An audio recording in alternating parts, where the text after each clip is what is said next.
Hi mga ka-Bible, Friday today at meron akong Bible verse na gustong i-share sa inyo ngayong araw from the book of Lucas chapter 15 verse 8 hanggang 10. So ito po yung mabasa natin.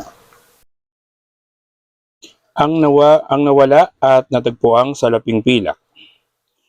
O kaya kung ang isang babae ay may 10 salaping pilak at mawala ang isa, ano ang gagawin niya? Hindi ba't magsisindi siya ng ilawan? Wawalisin ang buong bahay at hahanaping mabuti ang nawawalang salapi hanggang sa ito'y kanyang makita. Kapag nakita niya ito, aanyayahan niya ang kanyang mga kaibigan at mga kapitbahay at sasabihin sa kanila, "Makipagsaya kayo sa akin, sapagkat nakita ko na ang nawawala kong salaping pilak. Sinasabi ko sa inyo, gayon din ang kagalakan ng mga anghel ng Diyos dahil sa isang makasalanang tumalikod sa kasalanan." So, yun po yung mensahe sa atin ngayong araw ng Lucas chapter 15 verse 8 hanggang 10. So, keep safe, God bless, always remember, Jesus loves you. Bye-bye!